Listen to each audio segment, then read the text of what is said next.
Morning, everybody. Uneducated Economist here.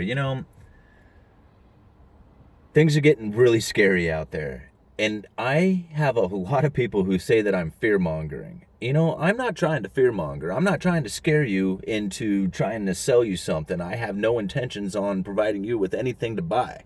I mean, if you want to buy something from me, I'll leave a link down in the description. You can go down there and buy an Uneducated Economist hoodie. That's the only thing I have to sell. Whether you go out there and buy gold or silver or property or cars or whatever, that's your business, not mine.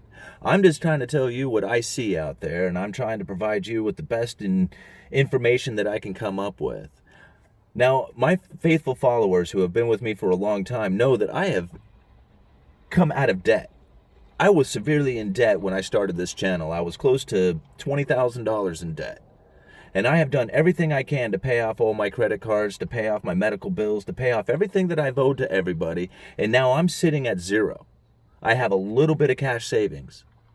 Over the time of my, probably since 2009, I would say, just after the financial crisis, the great financial crisis, when I lost my house, everything went into foreclosure, I lost everything I had.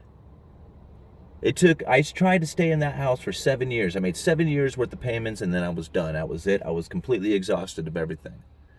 So now when I'm out here trying to put these videos out here, I'm not fear-mongering. I'm trying to tell you guys the truth.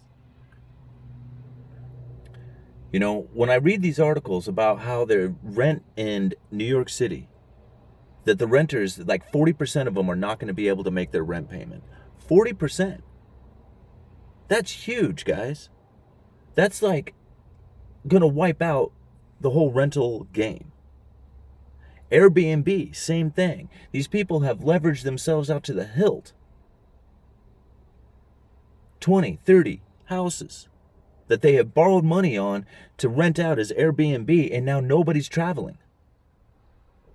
Those guys are in bad shape. It seems like a really good idea at the time to take out a loan, to buy that new car, to buy the new house. Everybody's doing it. It never seems like it's going to end when the money's rolling.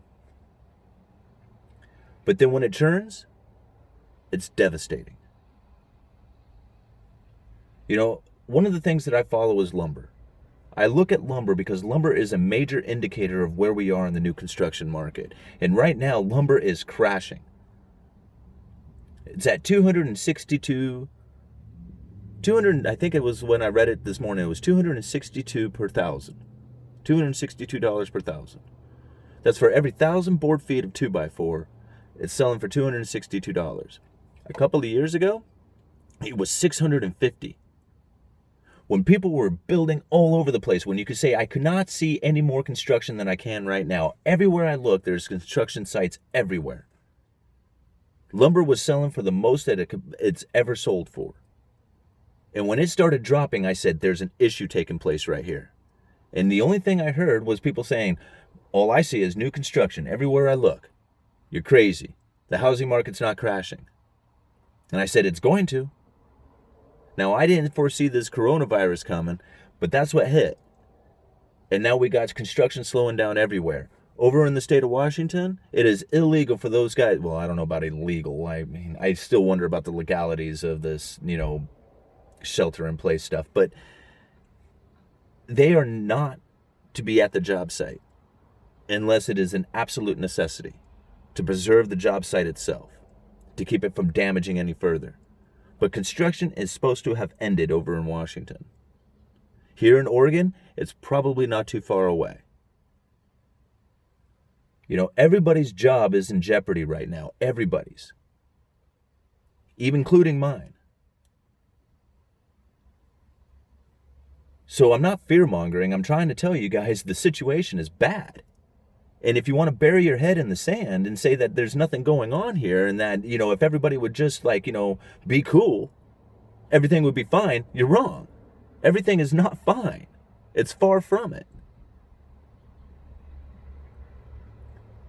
I got out of debt because I could see something was coming down.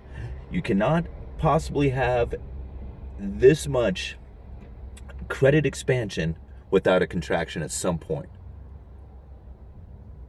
It's just the way the cycles work. If housing was to keep going up at the pace that it was, eventually it'd just become unobtainable. You would not be able to buy a house. It would be worth millions of dollars, every one of them. So at some point, it has to come down. If nothing else, it has to level off for a long time so that everybody else can catch up.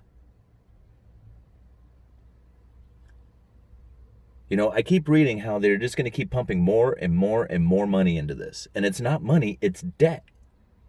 There is no money. Money doesn't exist. All money is based off of credit and credit worthiness. You know, Alan Greenspan said it best. We can promise to make the payment. The United States will never, ever default on its loan. Ever. Because they can always print the money to do it. What they cannot guarantee is the purchasing power of that money.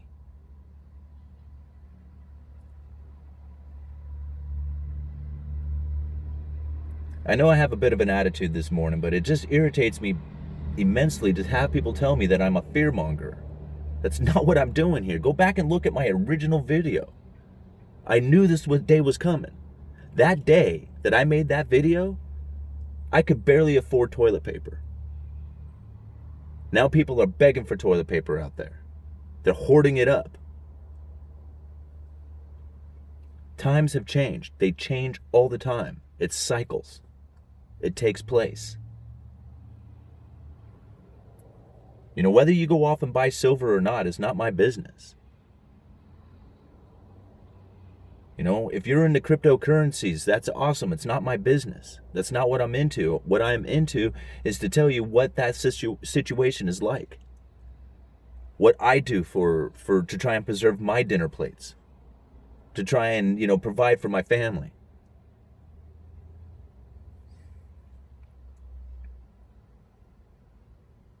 You know, I don't have any links for you guys this morning. I just wanted to come out here and tell you guys that I'm here for you. I'm here for you to provide you guys with information. If you like being here, awesome. I appreciate everybody who comes to my channel, who gives the comments, who disagrees with me. But I don't want to be called a fearmonger. That's not what I'm up to. We are in scary times. Don't bury your head in the sand. Face that fear. Look it straight in the eye and tell it. I understand what's happening here.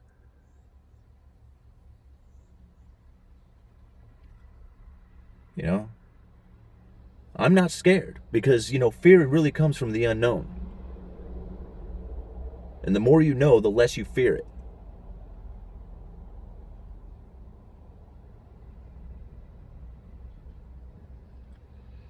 You know, I would like to say that I'm not angry. I'm frustrated.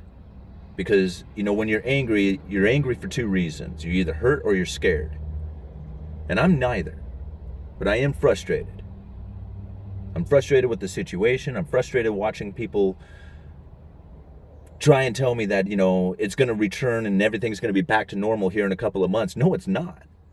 The damage that is being done right now is going to take a long time to repair. You know, when I lost everything, it happened over the course of a couple of years. It took almost a decade for me to return from that.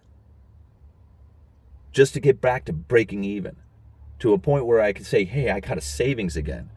Where I'm not dumping all my money into paying off my debts.